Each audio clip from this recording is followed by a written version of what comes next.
Fish more gooder with Tim and Dave. Ow. Tim, Todd, we can start this thing off the right way. Anybody got a little drink? Oh, beautiful. All right. Cheers, boys. Take a swig and let's Cheers, talk guys. some Cheers. fish. Yeah, show us that koozie. All right. I missed the solo cup memo, but Oh, I mean, we should yeah. send. We'll send you one. Yeah. Yeah. We'll send you a solo I cup. gotta miss a solo cup memo. Solo cupping it up in the Midwest. But welcome to the Fishmore Gooder Knowledge Center, our first official interview where it's not just Dave and I talking on video. So we're actually staying true to our word and bringing actual knowledge into the Knowledge Center. Yep. We're here with Todd Dutro, owner of Master Bait and Tackle down in Bonita Springs, Florida. Is it? Yeah, Bonita Springs, we're not, Florida. Todd, don't forget, we're not pros. We don't know a lot about a lot of anything, so cut us off if you need to make a correction. We're here to listen. We're here to learn. We're here to have a good time. Easy. If you've seen Step Brothers and you say, "Are Bonita fish big?" I mean, my town is named after a trophy fish. What's wrong with this guy? So I mean, it's pretty easy. Whenever I have to give the spelling for Bonita, I'm like, "You're kidding me! You haven't seen the movie? Let's go." Yeah. Oh God, yeah. So What's great is go for it. I didn't mean to cut you off. Go. No. I just said coming live from Bonita. We're down here. For those that don't know where Bonita is, it's about 10 miles north of Naples and about 5 miles south of Fort Myers. So we were in the direct line of Hurricane Ian, and we are on the Southwest Florida tip. We're basically the last fishing capital in Southwest Florida before you hit the Everglades. So if you think directly across from Miami, that's about where we're at. Hurricane Ian, how was your shop looks great. Appreciate that. Yeah, what was the damage, or did you guys get lucky? Or coming from the Midwest, man, I have no idea what that is even like. Sure, and it was something else. It was the storm that everyone talked about it could happen over the last 50 years, but never really thought it could happen. Mm-hmm. It was the perfect storm that a slow moving Cat 4 stayed 10 miles off the shore, which is the worst case scenario, on a new moon phase on high tide, and pushed water into our city. That my bait and tackle shop has been here since 1952, has never seen an inch of water. Really? Hurricane Ian brought 3.5 feet in my shop. Holy crap! Full gut, and that's it's nothing compared to what those in my direct competitor. I love them. Fish Trap Marina. Shout out to John, who's 2 blocks west of me towards the beach. His shop is gone, completely gone. Was completely washed away, and that's 2 blocks. 2 blocks. So, and not downtown Chicago. Each block's an eighth of a mile. 2 blocks. You could throw a baseball. You could throw a baseball to my competitor, and he's gone. So and we didn't get hit as bad as Fort Myers. So when I say his shop is gone, wow. You can imagine what Fort Myers Beach that took the brunt of it. We actually had plans for Master Bait 2 on Fort Myers Beach, and the building that we were under contract for is now just a gravel lot. So it was devastating to our area.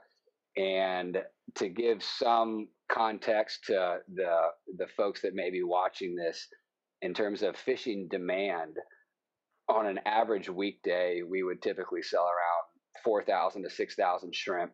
And right now we're selling around 200.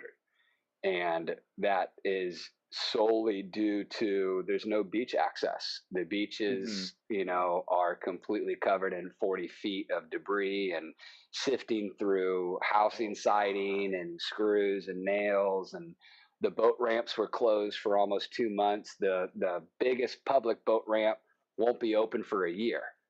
So fishing charter captains, bait shops, anyone that's related to the fishing industry as a whole, this was the one, right? And if you can survive this one, it's going to be something to look back on in 5 or 10 years and say, can't believe it. But the locals around here, our house got 4 feet, but that's nothing compared to the locals that live right next to the shop. Their house got 8 feet, right? So it's almost, you don't want to say what happened to you, because the next person in line got it 10 times worse. Yeah. So everyone just keeps their head down, gets back to work, and rebuilds. And I'm lucky that my employees were in here 12 hours after the storm with brooms and slushing, thawed out frozen bait and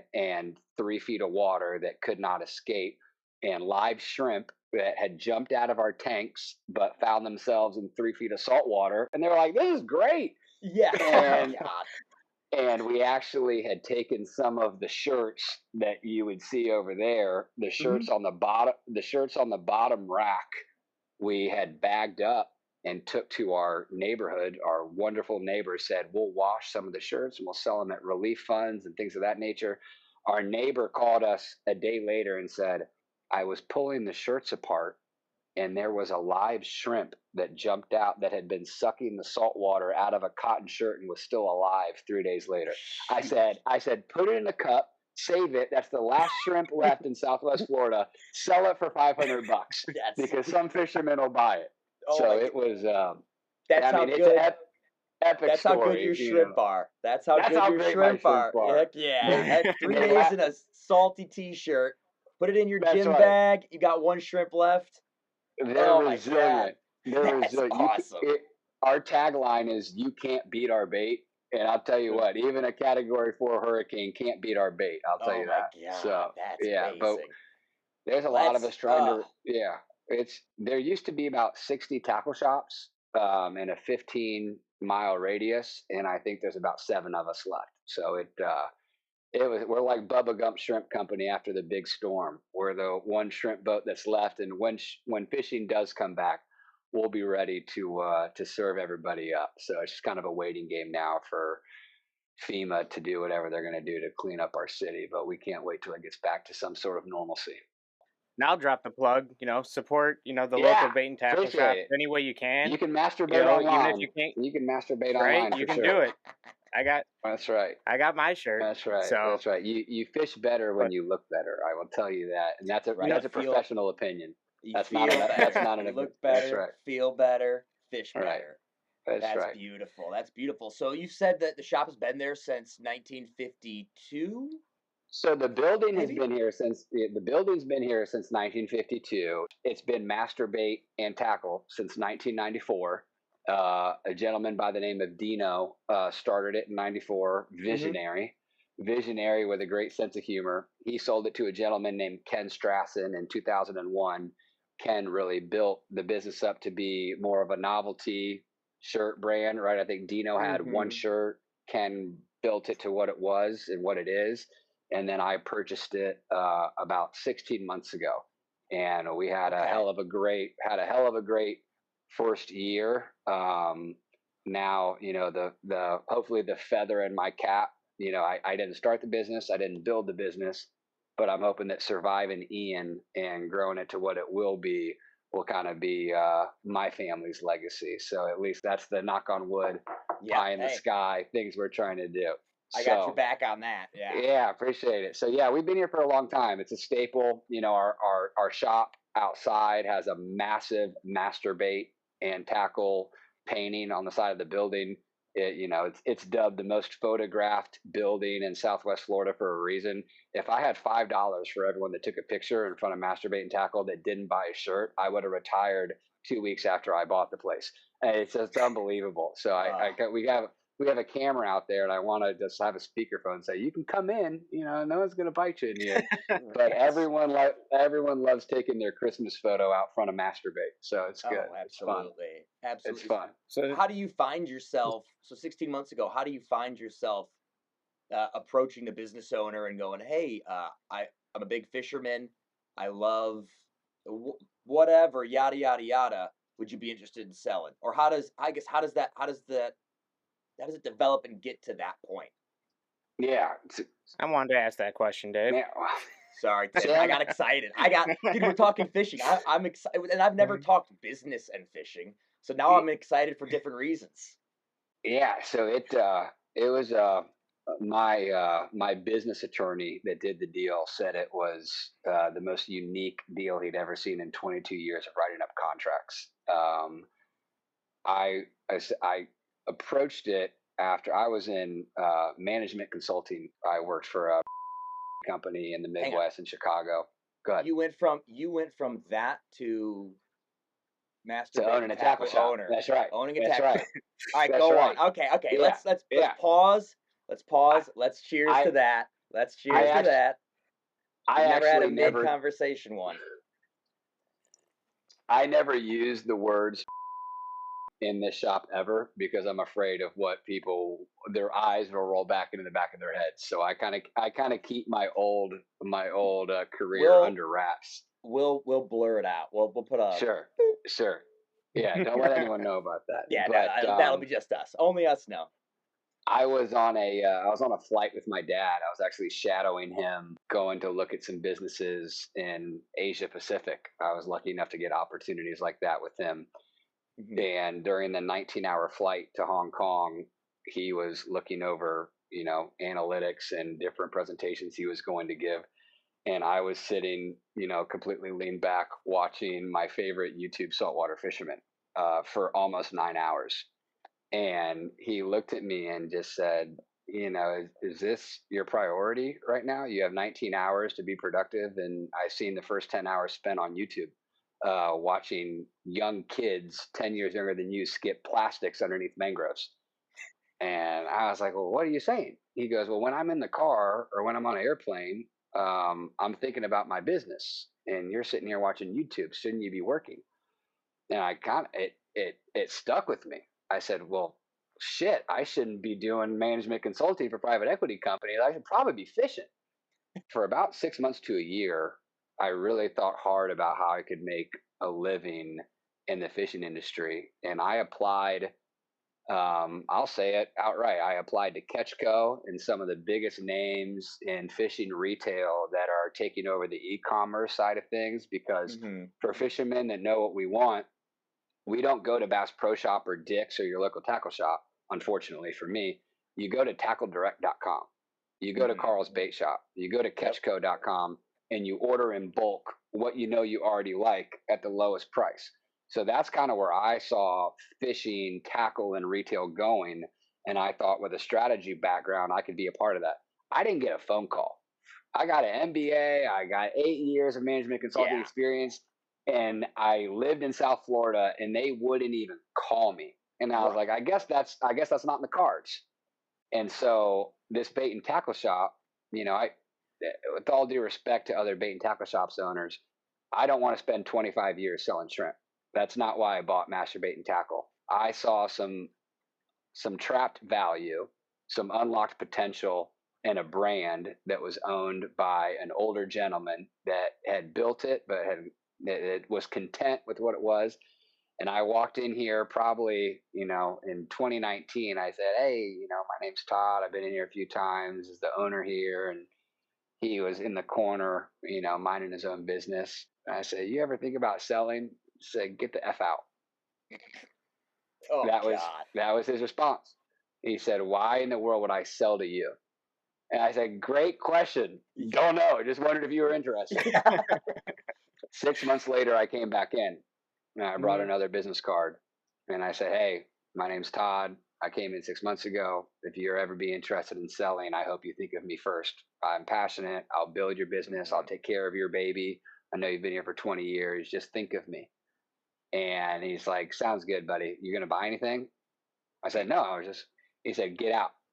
And again, in the spring of 2021, I got a phone call from a random local 239 number, and it was Ken Strassen.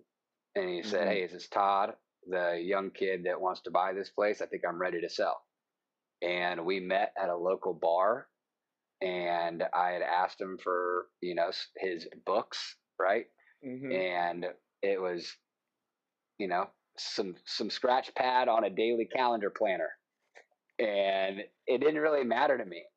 And I didn't need tax accounting and financial data to know that I wanted to do this for the rest of my life. Mm-hmm. So we had a few beers. I put out a number. He almost walked out of the bar. I chased him down. We came back. We settled on a number closer. We had a handshake. We cheersed, and that was it. And he said, "Have whoever you have. I don't have an attorney. I trust you. I trust your handshake. Write it up, and we'll choose a date when you can start taking over." And that's exactly how it happened. He's a great guy, and now I'm, post Ian trying to figure out how to sell freaking shrimp in a tackle shop, and here we are. Yeah. And Oh, my old boss is wondering if I want my old job back, and sometimes I want to say, "Hell yeah, I'll be in Chicago in a second." So it's just, it's fun. It's interesting. You don't want to come to Chicago right now. No, it's cold. I know it. I know it. Yeah, yeah. I just went. No, I just went up, and I go to. I've been in Chicago maybe 10 days a year, 20 days a year, and the first I really haven't gone this much. We just had a baby, but just a year ago, and thank you, a year ago, and dude, we went up to Chicago. I got there within the next 24 hours. It was negative 34 degrees. Sure, happens it was quick. Just out of nowhere, completely out of nowhere. It was trashy. Yeah. Happens fast. Just trashy.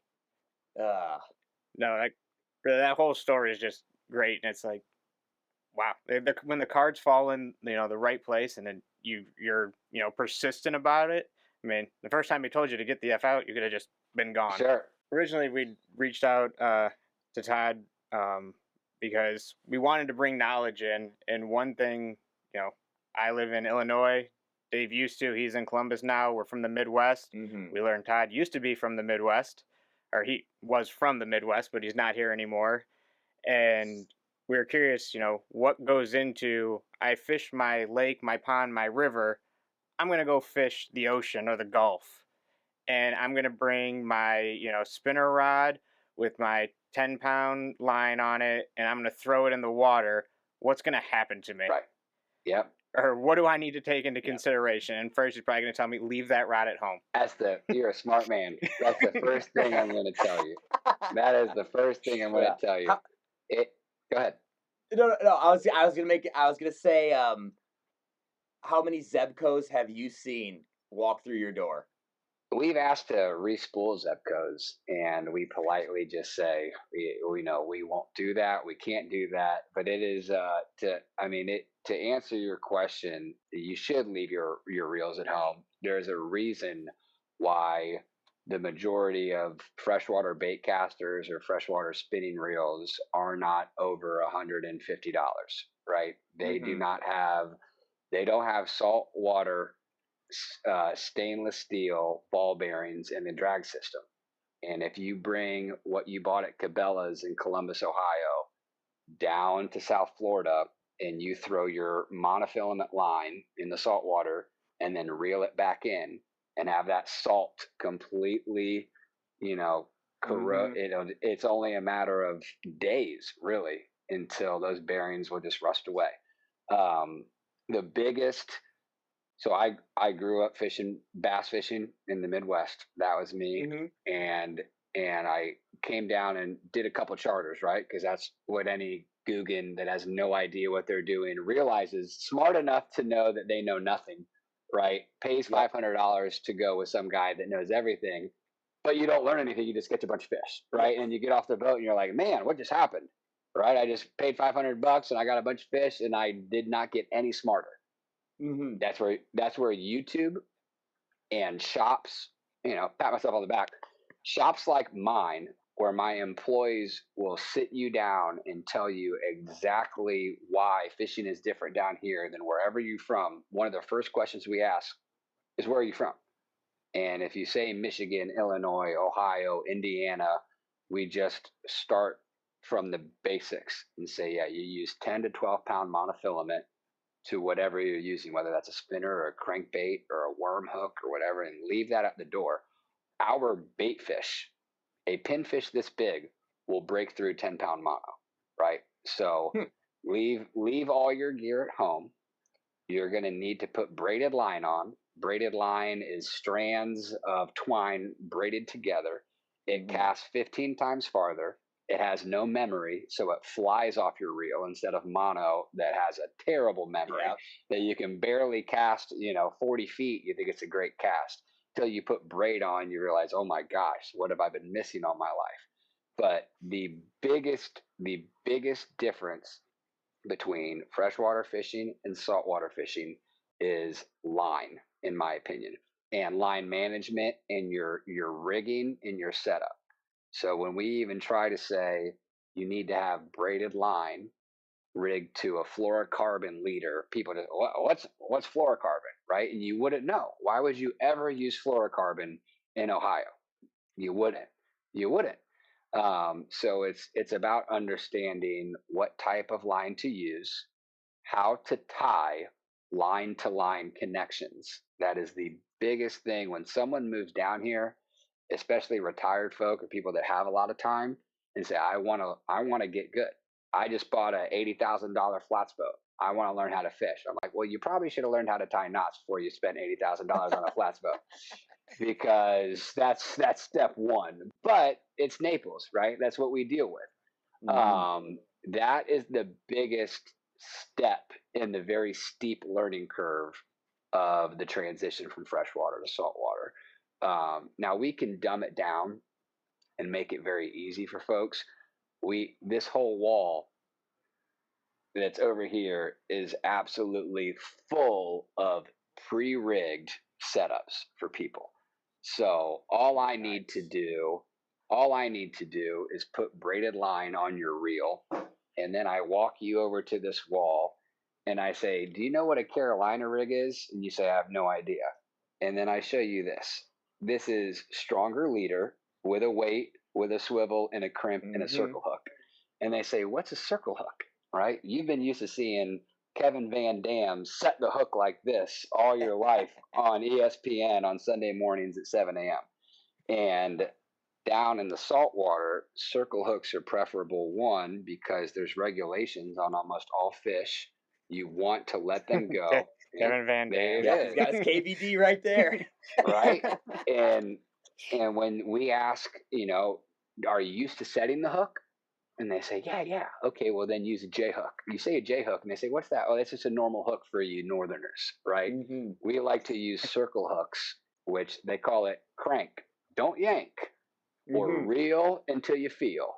That's the beauty of a circle hook. And when I first started fishing down here, I actually would keep my left hand behind my back because I was in such a bad habit of pulling that hook out of people's mouth or fish's mouth. A circle hook is made to just start reeling and it'll catch that fish in the side. You try to set a circle hook, which is what everyone uses, and it's flying out of the fish. So, I mean, there's between different lines, knot connections, and type of hooks, that's really the three basic things that you need to at least start with. Then it's easy. Then come to my shop and buy a live shrimp, throw it out there, and just wait. And a shrimp eats a shrimp. Everything eats a shrimp. Yeah. So in terms of every whether you're fishing the beach or a bridge or off a dock or the mangroves, there's 31 different inshore species of fish down here. So that's the beauty. When you go on your lake at home, you know what you're going to catch. Whether it's just largemouth bass or whether it's crappie or whether it's maybe a bass or a walleye, or whether we might have some northern pike mixed in.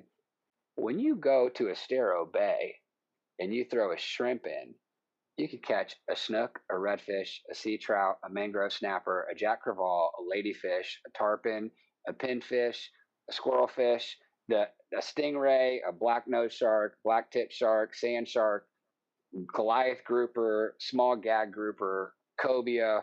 The options are truly endless. And that's the best part, in my opinion, about saltwater fishing. You have sheep's head. I mean, you just have no idea what might swim by your bait and find it attractive. So when you're throwing a Senko worm in your golf course pond, great, you got a bass. And I'm not dogging that. I'm just saying come down to Florida and all of a sudden your horizon is open up to, it's like if you were to fly to the Bahamas, right? And you go snorkeling on the Bahama reefs and you see all these fish you've never seen before, and there's 40 different species on one rock.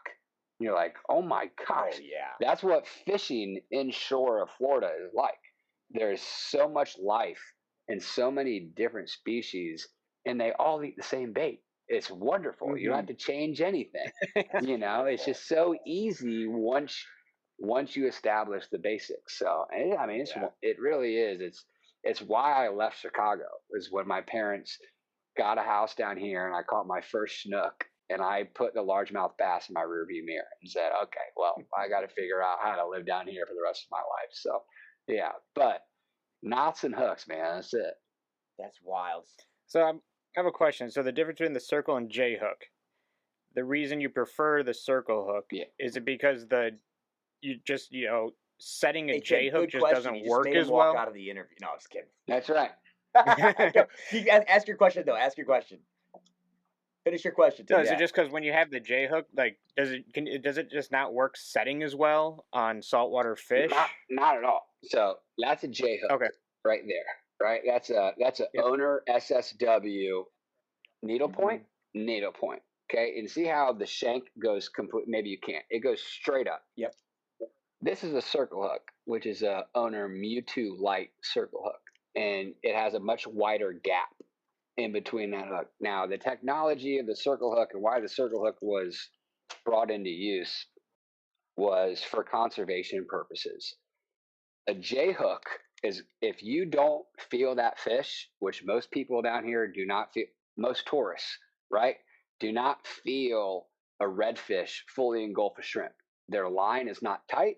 Everyone says tight lines. These folks do not keep a tight line. And there's too much slack. And when a redfish eats this J hook and you set that hook in their stomach, they're dying. You are going to kill them. When people say just cut the line, they'll be all right. They're not going to be all right. Yeah, hooks rust out if they're exposed to salt water. A stainless steel hook in a fish's stomach does not rust out. It's not getting any salt water exposure. It is going to kill that animal.